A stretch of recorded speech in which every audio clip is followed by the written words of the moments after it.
지금 이 영상을 보고 있는 당신에게 반드시 전해야 할 말이 있습니다. 이 영상의 마지막 메시지를 놓치면 당신은 지금 겪고 있는 시간을 완전히 잘못 해석하게 됩니다. 지금의 답답함을 실패로 오해하고 지금의 침묵을 버림으로 착각하며 지금의 멈춤을 끝이라고 단정할 수 있습니다. 그러므로 이 영상은 끝까지 시청하십시오. 마지막에 전해질 한 문장은 당신의 현재를 다시 정의하게 될 것입니다. 지금 바로 댓글에 이렇게 적으십시오. 하나님, 제 시간을 맡깁니다. 이 고백은 감정이 아니라 지금 이 순간 하나님 앞에서 드리는 믿음의 선언입니다. 성경은 분명히 말합니다. 전도서 3장 1절입니다. 범사에 기한이 있고 천하만사가 다 때가 있나니 하나님은 즉흥적으로 일하지 않으십니다. 우리가 보기엔 멈춘 것 같아도 하나님 안에서는 언제나 정확한 때가 흐르고 있습니다. 요셉을 보십시오. 형들에게 버림받아 종으로 팔렸고 억울한 누명을 쓰고 감옥에 갇혔습니다. 사람의 눈으로 보면 그의 인생은 연속된 실패였습니다. 그러나 성경은 요셉의 시간을 실패라고 부르지 않습니다. 그 시간은 준비였습니다. 모세도 마찬가지입니다. 광야에서 보낸 40년은 낭비된 시간이 아니었습니다. 한 민족을 감당할 지도자로 내면을 빚는 시간이었습니다. 하나님은 쓰시기 전에 반드시 다루십니다. 높이 세우시기 전에 깊이 내려가게 하십니다. 그래서 오늘 이 시간 당신이 반드시 점검해야 할 몇 가지 징조가 있습니다. 이 징조들은 하나님이 당신을 포기하셨다는 신호가 아니라 본격적으로 사용하시기 직전에 반드시 나타나는 표지들입니다. 첫째, 이유 없는 답답함입니다. 겉으로 보면 큰 문제는 없습니다. 일상은 유지되고 있고 관계도 유지되고 있으며 겉으로는 평온해 보입니다. 그런데 마음이 답답합니다. 설명할 수 없는 불편함이 있습니다. 예전에 괜찮았던 것들이 이제는 견디기 어렵게 느껴집니다. 이것은 우울이 아닙니다. 하나님이 주시는 거룩한 불만족입니다. 빌립보서 1장 6절 말씀입니다. 너희 안에서 착한 일을 시작하신 이가 그리스도 예수의 날까지 이루실 줄을 우리가 확신하노라. 하나님이 새로운 일을 시작하실 때 가장 먼저 하시는 일은 지금 자리에 대한 만족을 거두시는 것입니다. 왜냐하면 사람은 만족하면 움직이지 않기 때문입니다. 지금 느끼는 답답함은 당신이 그 자리를 이미 통과했다는 신호입니다. 머물러야 할 사람이 아니라 이동해야 할 사람에게 하나님은 불편함을 허락하십니다. 둘째, 당연히 열려야 할 문이 닫힙니다. 될 줄 알았던 일이 막히고 확실하다고 믿었던 기회가 사라집니다. 기도했는데도 상황은 오히려 더 어려워집니다. 이때 많은 사람들이 하나님을 오해합니다. 왜 막으십니까? 왜 침묵하십니까? 사도행전 16장을 보십시오. 바울은 아시아로 가길 원했습니다. 그러나 성령께서 그 길을 막으셨습니다. 문이 닫힌 것입니다. 하지만 그 뒤에 무엇이 있었습니까? 마게도냐 환상이 있었습니다. 복음이 유럽으로 확장되는 결정적인 전환점이었습니다. 닫힌 문은 거절이 아닙니다. 방향 조정입니다. 하나님은 작은 문을 닫으시고 더 큰 문을 여십니다. 지금 닫힌 문 앞에서 주저앉아 있다면 당신은 아직 하나님의 다음 단계를 보지 못한 것입니다. 셋째, 영적 압박이 강해집니다. 사소한 일에도 방해가 생기고 결단하려 하면 이상하게 일이 꼬입니다. 기도하려 하면 졸음이 오고 말씀을 펴면 마음이 산만해집니다. 이것은 우연이 아닙니다. 에베소서 6장 12절 말씀입니다. 우리의 씨름은 혈과 육에 대한 것이 아니요 통치자들과 권세들과 이 어둠의 세상 주관자들과 하늘에 있는 악의 영들에 대함이라. 공격이 거세졌다는 것은 당신이 위협적인 존재가 되었다는 뜻입니다. 원수는 아무나 공격하지 않습니다. 위험한 사람만 방해합니다. 아무 일도 일어나지 않는 사람은 굳이 막을 필요가 없기 때문입니다. 지금의 압박은 포기하라는 신호가 아닙니다. 오히려 제대로 가고 있다는 증거입니다. 넷째, 관계가 정리됩니다. 예전에 가까웠던 사람들과 점점 멀어집니다. 설명할 수 없는 거리감이 생깁니다. 어느 모임에 있어도 완전히 속하지 못하는 느낌이 듭니다. 혼자인 것 같은 시간이 길어집니다. 이것은 버림이 아닙니다. 구별의 시간입니다. 갈라디아서 1장 15절에서 바울은 회심 후 즉시 사람들에게 가지 않았습니다. 광야로 들어갔습니다. 사명을 감당하기 전에는 사람의 소리보다 하나님의 음성을 더 깊이 들어야 하기 때문입니다. 하나님은 큰 일을 맡기기 전에 사람을 떼어놓으십니다. 관계를 줄이시고 의지할 대상을 정리하십니다. 고독은 형벌이 아니라 집중의 은혜입니다. 다섯째, 설명되지 않는 평안이 찾아옵니다. 상황은 여전히 어렵습니다. 문제는 해결되지 않았습니다. 그런데 이상하게 마음이 무너지지 않습니다. 불안해야 할 상황인데 평안이 있습니다. 빌립보서 4장 7절 말씀입니다. 모든 지각에 뛰어난 하나님의 평강이 그리스도 예수 안에서 너희 마음과 생각을 지키시리라. 이 평안은 환경이 주는 것이 아닙니다. 하나님이 직접 주시는 신호입니다. 왜 주십니까? 당신이 올바른 길 위에 있기 때문입니다. 여기서 많은 신앙인들이 중대한 실수를 합니다. 이 평안을 현실 안주로 바꿔버립니다. 괜찮아졌으니까 멈춰도 되겠지. 이 정도면 충분하지. 아닙니다. 이 평안은 멈추라는 신호가 아니라 앞으로 가도 된다는 허락입니다. 다음 내용이 오늘 메시지에서 가장 중요한 전환점이 됩니다. 이 부분을 놓치면 지금까지의 모든 해석이 다시 흔들릴 수 있습니다.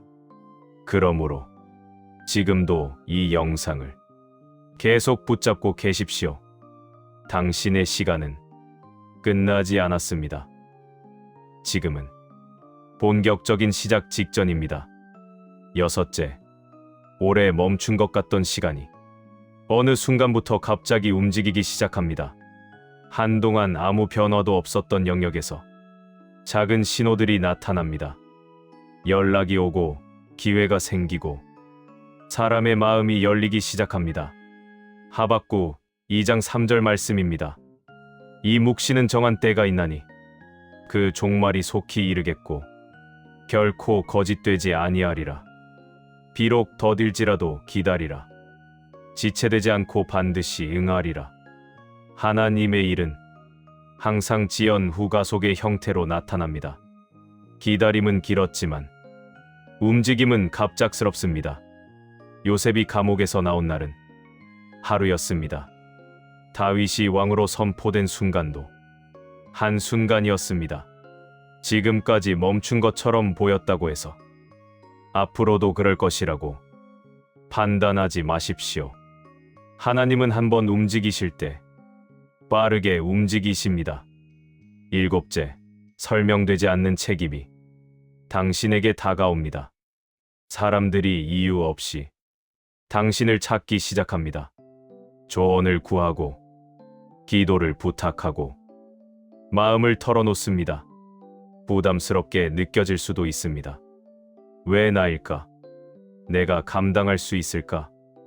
마태복음 5장 14절 말씀입니다. 너희는 세상의 빛이라. 산 위에 있는 동네가 숨겨지지 못할 것이요. 빛은 스스로를 드러내지 않습니다.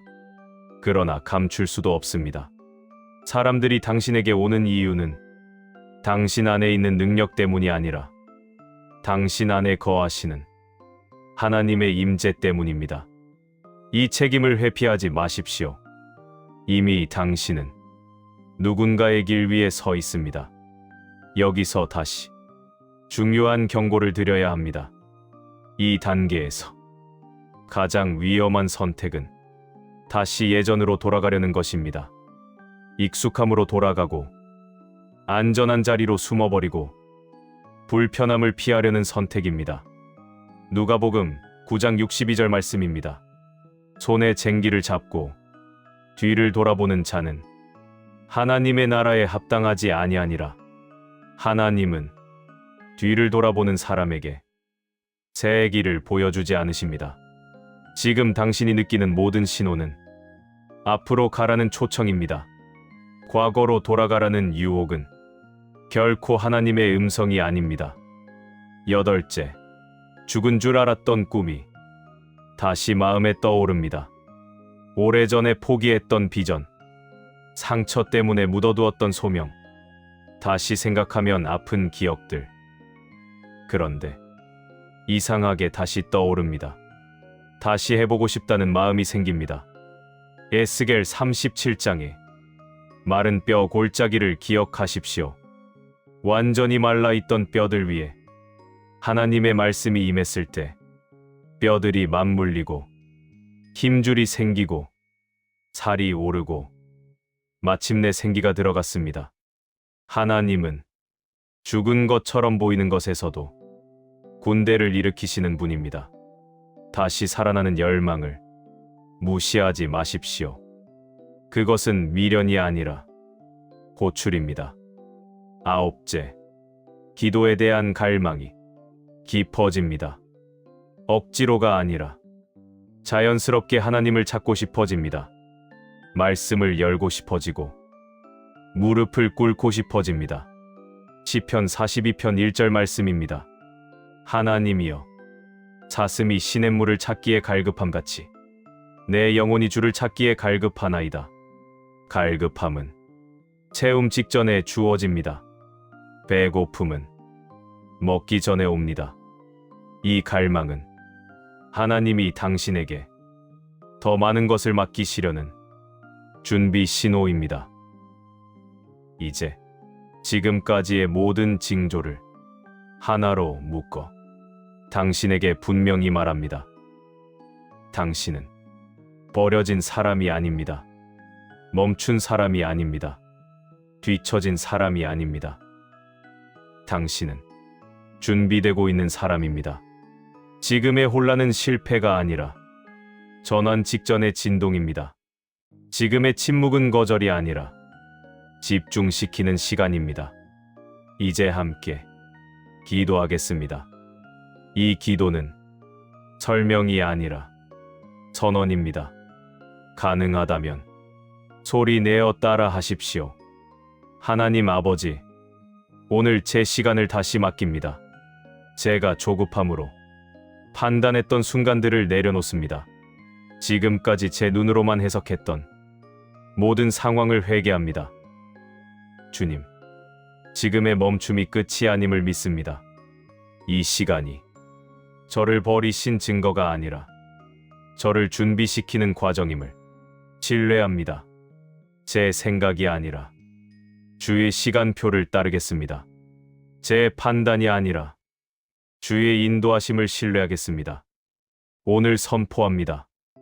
나는 멈춘 사람이 아니라 부르심의 문 앞에 선 사람입니다. 나는 포기된 인생이 아니라 준비된 그릇입니다.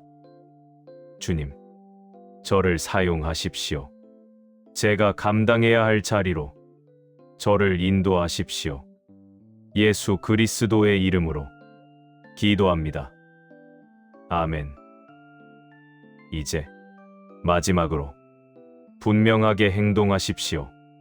지금 이 메시지를 들으며 마음이 움직였다면 그 마음을 행동으로 옮기십시오.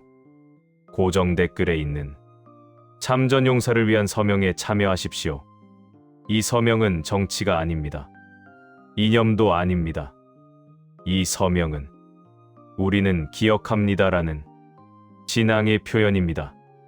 희생을 잊지 않겠다는 책임의 선언입니다. 지금 서명하십시오. 침묵하지 마십시오. 그리고 이 메시지가 당신의 이야기라면 댓글에 이렇게 적으십시오. 하나님, 저는 준비되어 있습니다. 이 고백은 당신의 현재를 하나님께 올려드리는 공개적인 신앙 선언입니다. 이 영상이 당신에게 은혜가 되었다면 좋아요를 누르십시오.